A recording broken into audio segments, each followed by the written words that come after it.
জান্নাতের সাথে রিলেশন থাকাকালীন সময়ে নিজের খালাতো বোনের সাথে বিয়ে ঠিক হয়েছিল ফেজুর, যে বিষয়টি সম্পর্কে জান্নাতের কোনো কিছুই ধারণা ছিল না। জান্নাতের বিপুল পরিমাণ ফ্যান ফলোয়ার থাকার কারণে জান্নাতের সাথে দীর্ঘ প্রায় 10 বছরের এই বন্ধুত্বের সম্পর্ক চালিয়ে গিয়েছিল ফেজু। অবশেষে ফেজু তার পরিবারের কথা মতো জান্নাতের সাথে সম্পর্ক শেষ করে এবং তার খালাতো বোনের সাথে ইতিমধ্যে রেজিস্ট্রি করে বিবাহ সম্পন্ন করে, যার একটি ভিডিও সামাজিক যোগাযোগ মাধ্যম জুড়ে তুমুল আলোচনা সৃষ্টি করেছে এবং এই বিষয় নিয়ে বিভিন্ন জায়গায় কথাও হচ্ছে। তো এই ঘটনার আসল সত্য কাহিনী কি, চলুন বিস্তারিত জেনে নেওয়া যাক।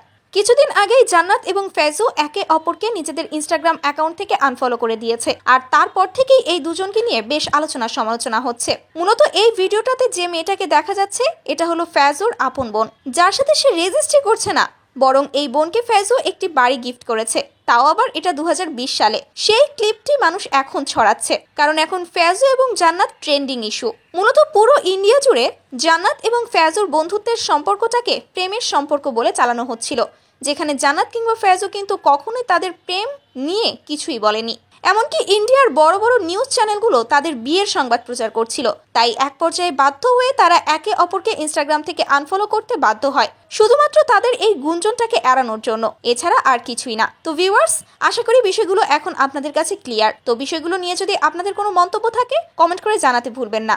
আর হ্যাঁ, পরবর্তী আপডেট পাওয়ার জন্য আমাদের এই ছোট্ট পেজের সঙ্গে থাকার অনুরোধ রইল।